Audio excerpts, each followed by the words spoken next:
Finally today, earlier in the show, we mentioned some ways to manage cattle during dry conditions. Well, another product of dry weather is dry fields.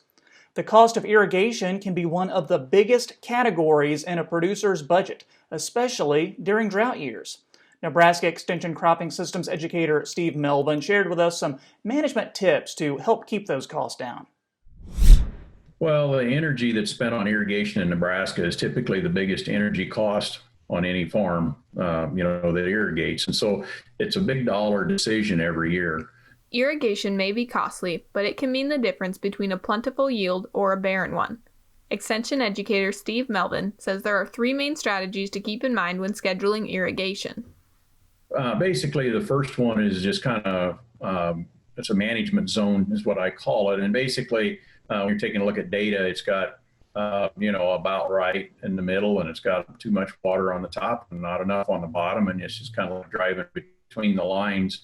Second one is, I call it a depleted zone, and basically the idea is that we deplete some of the water down in that 12 to 24-inch zone, preferably during the vegetative stage. But the idea is there we can keep the top layer very wet and allow with irrigation, and we can allow the little bit deeper soil to be used, the water to be used out of that soil area. And then we can monitor that with our soil water monitoring equipment, and it gives us a look that we don't see otherwise if we just keep the whole profile wet. And then we can take those numbers from the soil water monitoring equipment, do some calculations, and come up with a percent of plant available water. And that's the one that most producers are probably the most familiar with over the years. Might have 80% plant available water left in the profile or something. And then also we can take it to actually calculating the physical volume of water. And that's really handy for determining how many days or before we need to irrigate again, or towards the end of the season, trying to use up all of the water that's in the profile. So we can leave it as empty as we can without hurting crop yield, so we can take advantage of the off-season precipitation to lower our energy bill. Not every field's irrigation schedule will be the same. Different crops need different watering schedules, so it's important to know when your crops will benefit most from additional irrigation. Well, for corn, the most sensitive time for water management is around tassel and early grain fill. And so actually, as we go on later into the summer, we kind of get past that, and the corn's less sensitive. And so we don't need to worry about it quite as much. We can use a little bit more water deeper in the profile.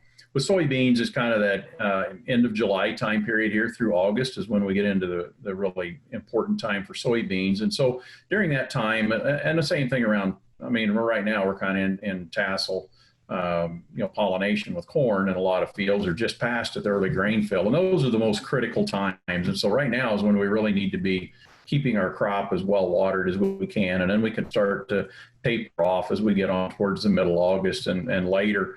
And again, those calculations are really critical to help us figure out how much water's left and how we kind of slowly use that up as the crop matures. Steve says this decision can be difficult to make on a yearly basis simply because of Mother Nature. You never know when it's going to rain. We know it's going to rain once in a while, or at least we hope it does, but we don't know when that rain is going to come. And so it's different than a lot of the other input decisions. It just needs some careful consideration, collecting the data that you need to make a good decision, and then analyzing it. Reporting for Market Journal, I'm Maddie McIntosh. For more information and examples, Steve recommends producers review the Irrigation Scheduling Strategies publication.